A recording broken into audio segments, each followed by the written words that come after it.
இந்த நிலையில் இந்த அடக்கம் சார்ந்த முடிவு குறித்த கூடுதல் விவரங்களை வழங்குவதற்காக செய்தியாளர் அபினேஷ் தொடர்ந்து நம்முடைய இணைகிறார்.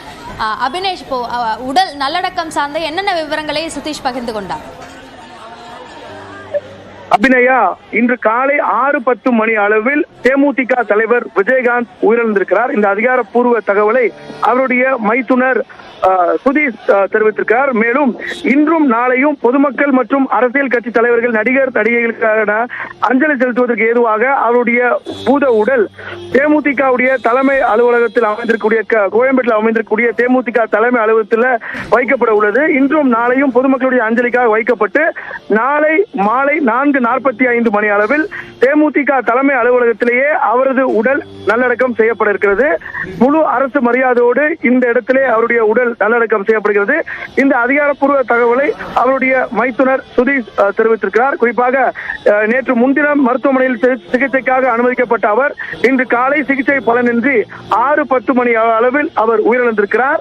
இன்றும் நாளையும் அவருடைய உடல் பொதுமக்கள் மற்றும் அரசியல் கட்சி தலைவர்கள், முக்கிய பிரமுகருடைய அஞ்சலிக்காக வைக்கப்பட்ட பிறகு நாளை மாலை 4:45 மணிக்கு அவருடைய உடல் தேமுதிக தலைமை அலுவலகமான கோயம்பேட்டிற்கு கூடிய அந்த அலுவலகத்திலேயே முகப்பு வாயில் அருகே அவர் உடல் நல்லடக்கம் செய்யப்பட இருக்கிறது.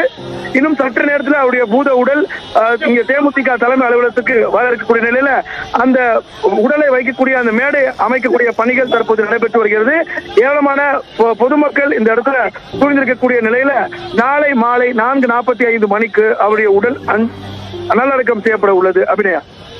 அபினேஷ், இப்போ தலைமை அலுவலகத்துல அடக்கம் செய்யப்பட போகுது அப்படின்னா அந்த இடத்திற்கு வரக்கூடிய தலைவர்களோட எண்ணிக்கை அதிகமாக இருக்கும். அங்க அஞ்சலி செலுத்துவதற்காக பொதுமக்களோட வருகையும் அதிகமாக இருக்கும். அந்த இடத்துல கோயம்பேடு பேருந்து நிலையமும் இருக்கு. இப்போ இந்த விஷயங்கள் எல்லாமே சுமூகமாக செல்வதற்கான என்ன திட்டமிடல் வைக்கப்பட்டிருக்கு? அது சார்ந்த பேச்சுகள் அல்லது திட்டமிடல அரசு அதிகாரிகள் எப்படி செய்கிறார்? கோயம்பேடு பேருந்து நிலையம் அருகேதான் கோயம்பேடு புறநகர் பேருந்து நிலையம் அருகேதான் இந்த தலைமை அலுவலகம் அமைந்திருக்கிறது. இந்த நிலையில இன்றும் நாளையும் 2 நாட்களுக்கு பொதுமக்களுக்கு மற்றும் அரசியல் பிரமுகர்கள் அவருடைய உடலுக்கு அஞ்சலி செலுத்துவதற்கு ஏதுவாக இங்க வைக்கப்பட்டிருக்கு. நீங்க குறிப்பிட்டது மாதிரி இது ஒரு ஜங்ஷனான இடம். ரொம்ப பொதுமக்களுக்கு பேருந்து அதிகமா செல்லக்கூடிய ஒரு பகுதி. எனவே இங்கு கூடுதல் ஆணையர் அஸ்ரா கார்கே தலைமையில 500 போலீசார் இந்த பாதுகாப்பு பணியில் ஈடுபட்டிருக்காங்க.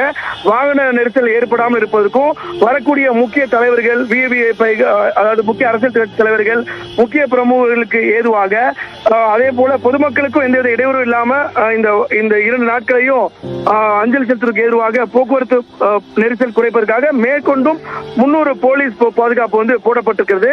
அதாவது வரக்கூடிய நபர்களுக்கு என தனியாக பேரிகார்டுகள் வைக்கப்பட்டு பொதுமக்களுக்கு தனியான பேரிகார்டு எனவும், அதே போல வரக்கூடிய முக்கிய அரசியல் கட்சி தலைவர்கள், முக்கிய நடிகர்களுக்கு தனி வழியாகவும் அமைக்கப்பட்டிருக்கிறது. அந்த கட்சி தலைமை அலுவலகத்துடைய முகப்பு வாயில ஒரு ஸ்லோப்பிங்கா, அதாவது ஸ்லாண்டிங்கா ஒரு மேடை அமைக்கக்கூடிய பணி நடைபெற்று வருது. மேலும் இன்றும் நாளையும் போக்குவரத்து வழித்தடங்கள் மாற்றவும் செய்யறதுக்கான ஏற்பாடு வச்சிருக்காங்க. அதாவது இந்த வழியாக போகாம போக்குவரத்து மாற்றவும் போலீசார் திட்டமிட்டு இருக்காங்க. அதெல்லாம் இன்னொரு 1 மணி நேரத்தில் அதிகாரப்பூர்வ அறிவிப்பே செய்தி குறிப்பாகவே காவல்துறையிலிருந்து வழங்க இருக்கு. அதாவது இந்த கோயம்பேடு தேமுதிக தலைமை அலுவலகம் வழியாக செல்லக்கூடிய பேருந்துகள் மாற்று வழியில இயக்குவதற்கான ஏற்பாடுகள் செய்திருக்கிறாங்க. ஏன்னா அமைச்சர்கள், முன்னாள் அமைச்சர்கள், நடிகர்கள், முக்கிய பிரமுகர்கள், அதே போல ஏராளமான பொதுமக்கள் கூடக்கூடிய இடம், ஒரு ஜங்ஷன் பாயிண்ட், கன்ஜஸ்டா இருக்கக்கூடிய இடம். அதனால போக்குவரத்தை மாற்றுவதற்கான ஏற்பாடையும் அஸ்ரா கார்க் தலைமையில ஒரு முடிவெடுத்திருக்கிறாங்க. இன்னும் ஒரு சில நிமிடங்கள் அவருடைய உடல் இங்க வந்த பிறகு அந்த போக்குவரத்து மாற்றங்கள் செய்யப்பட இருக்கிறது. 2 வழித்தடங்கள் இருக்கு, 2 வழிகள் இருக்குது இந்த தேமுதிக அலுவலகத்துக்கு வரதுக்கு. முன்புறம் ஒன்று, பின்புறம் ஒன்று. அது வழியாக தற்போது பொதுமக்கள் அனுமதிக்கப்படுறாங்க. அவருடைய உடல் இங்க உள்ளே வந்ததுக்கு பிறகு அந்த போக்குவரத்து மாற்றங்கள் நடைமுறைக்கு வர இருக்கிறது. அபிநயா. தேமுதிக அலுவலகத்தில் நாளை மாலை நல்லடக்கம் செய்ய இருக்கிறது தேமுதிக தலைவர் விஜயகாந்தனுடைய உடல். இந்த நேரத்தில் அந்த பகுதியில் எந்த பிரச்சனையும் இல்லாமல் அது சார்ந்த இறுதி நிகழ்வுகள் நடப்பதற்கான ஏற்பாடுகளை அதிகாரிகள் திட்டமிட்டு வருகிறார்கள் நடத்துவதற்காக. இந்த நிலையில் சார்ந்த விரிவான விவரங்களுக்கு நன்றி அபினேஷ். தேமுதிக தலைவர் விஜயகாந்தனுடைய உடல் தற்பொழுது அங்கு தலைமை அலுவலகத்திற்கு கொண்டு வரப்பட்டு வருகிறது. இன்னும் சில நிமிடங்களில் அது அங்கு வந்தடையும். அதற்கு முன்னதாகவே அங்கு ஏராளமான பொதுமக்கள் கூடியிருக்கக்கூடிய காட்சிகளை நாம் பார்த்து வருகிறோம். தேமுதிக அலுவலகத்திற்கு உள்ளும் அதற்கு வெளியேயும் அதிகமான அளவில் தொண்டர்கள் கூடியிருக்கக்கூடிய காட்சிகளை பார்க்கிறோம். அதே போன்று கிட்டத்தட்ட 500க்கும் மேற்பட்ட போலீசார் அந்த பகுதியில் குவிக்கப்பட்டிருக்கிறார்கள்.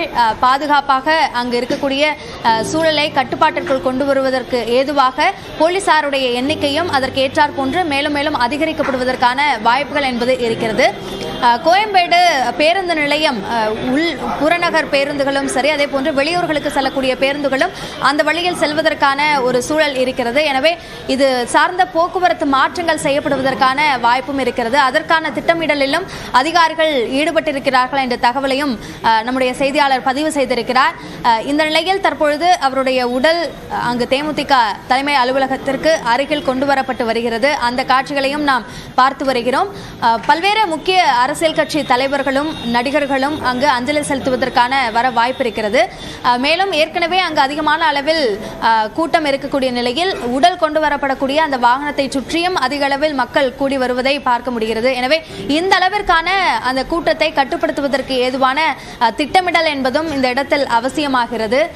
தேமுதிக தலைவர் விஜயகாந்தனுடைய இந்த இழப்பை பொறுத்தவரைக்கும் இது அரசியலுக்கும் சரி, சினிமா துறைக்கும் சரி ஒரு மிகப்பெரிய இழப்பாக பார்க்க வேண்டும் என்று இது சார்ந்த இரங்கல் செய்தியை நம்மோடு பேசும்போது பல தலைவர்களும் முக்கியஸ்தர்களும் தெரிவித்திருக்கிறார்கள். அவருக்கான அஞ்சலியை பல்வேறு சமூக வலைதளங்கள் மூலமாகவும் ஊடகங்கள் மூலமாகவும் பதிவு செய்து வருகிறார்கள். இந்த நிலையில் அவருடைய இந்த இழப்பு என்ன மாதிரியான ஒரு இழப்பாக இது தொண்டர்களுக்கு மட்டுமல்லாமல் ஒட்டுமொத்த சமூகத்திற்குமான இழப்பாக பார்க்கப்படுகிறது என்ற கருத்துக்களும் முன்வைக்கப்பட்டு வருகின்றன. தேமுதிக தலைவர் விஜயகாந்த் என்ற ஒரு அரசியல் தலைவர் உருவாவதற்கு முன்னதாகவே சினிமா துறையில் அதற்கான ஒரு அடித்தளமாக அவர் இருந்தார் என்றுதான் சொல்ல வேண்டும். நடிகர் சங்கத்தில் அவருடைய ஆளுமை வெளிப்பட்டதனுடைய நீட்சியாகவே அவருடைய அரசியல் பயணம் என்பது தொடங்கி இருந்தது. இந்த திருமண மண்டபம் என்பது தேமுதிக தலைமை அலுவலகமாக மாற்றப்பட்டதுமே கூட அந்த அரசியல் கட்சி தொடக்கத்திற்கான ஒரு ஆரம்ப புள்ளியாக இருந்தது என்றே சொல்லலாம். ஆனால் அது ஆரம்ப புள்ளியாக இருந்தாலும் அதற்கு முன்னதாகவே அதற்கான பயணத்தை விஜயகாந்த் தொடங்கி இருந்தார் என்றுதான் சொல்ல வேண்டும். அவருடைய நடிகர் சங்க பணிகளும் சரி, அதற்கு முன்னதாக ரசிகர் மன்றத்தை அவர் இயக்கிய விதமும் சரி, மக்கள் சார்ந்த பணிகளில் அவர் ஈடுபடுவதற்கு ஆர்வம் காட்டுகிறார் என்பதை தொடர்ந்து சொல்லிக் கொண்டுதான் இருந்தது. அதே போன்று ரசிகர் மன்றத்திற்காக உருவாக்கப்பட்ட அந்த கொடியைத்தான் அரசியல் கட்சிக்கான கொடியாகவும் அவர் அறிவித்தார். பல விஷயங்களில் கலைஞர் கருணாநிதியினுடைய ஆதரவாளராகவும் அறியப்பட்டவர், எம்ஜிஆருடைய ரசிகராகவும் அறியப்பட்டவர். அந்த அடிப்படையில் தான் அவருக்கு புரட்சி கலைஞர் என்ற அந்த பட்டத்தை அவர்களுடைய ரசிகர்கள் உருவாக்கினார்கள் என்ற தகவலும் கூட இருக்கிறது. அந்த வகையில் அவருடைய இந்த பயணம், திரைத்துறையில் அவர் ஆற்றிய அந்த பயணம், அதற்கு பிறகாக அவர் ஆற்றிய பெரும் பங்கு என்பதும் ஒவ்வொரு விதத்திலும் ரசிக்கப்பட்ட ஒன்று, பிரமிக்க வைத்த ஒன்று என்று அவருடன் பழகியவர்கள், அவரோடு பயணித்தவர்கள் நம்மோடு தொலைபேசி மூலமாக பகிர்ந்து கொண்டு வருகிறார்கள். அந்த வகையில் திரைத்துறையில் அவர் பணியாற்றிய போதும் கூட பல்வேறு விஷயங்களில் திரைத்துறையில் பல்வேறு மாற்றங்களை செய்வதற்கான முயற்சிகளில் அவர் ஈடுபட்டிருக்கிறார் என்றும், எந்த விதமான ரசிகர் மன்றத்தினுடைய நிகழ்ச்சியாக இருந்தாலும் அதை ஏழைகளுக்கு உதவக்கூடிய நிகழ்ச்சியாக மாற்றும் வகையில் அதனை அவர் திட்டமிட்டிருந்தார் என்ற கருத்துக்களும் கூட சொல்லப்படும். அந்த வகையில் அவர் ரசிக மன்றத்தை முழுமையாக ஏழைகளுக்கு உதவக்கூடிய ஒரு இயக்கமாக அவர் மாற்றி வைத்திருந்தார் என்றுதான் சொல்ல வேண்டும்.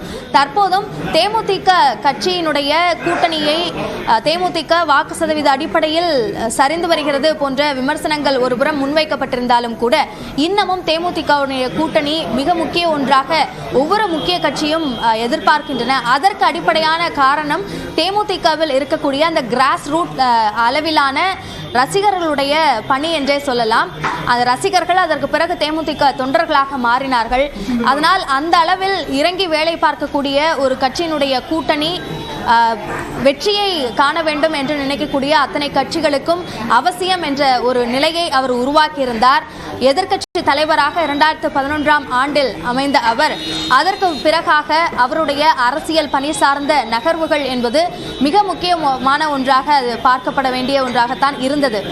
கலைஞரும் ஜெயலலிதா அவர்களும் இருவரும் களத்தில் இருந்த போதே அவர்களுக்கான ஒரு மாற்று சக்தியாக அரசியல் கட்சியாக உருவானவர் தேமுதிக தலைவர் விஜயகாந்த். ஒரு சிம்ம சொப்பனமாக இருந்த ஒரு கட்சியாக அதனை உருவெடுத்திருந்தார். அதற்கு பிறகாக பல்வேறு பயணங்கள், அரசியல் பயணங்கள் என்பதும் நாம் தொடர்ந்து பார்த்து கொண்டிருக்கக்கூடிய ஒரு விஷயம். தொடர்ந்து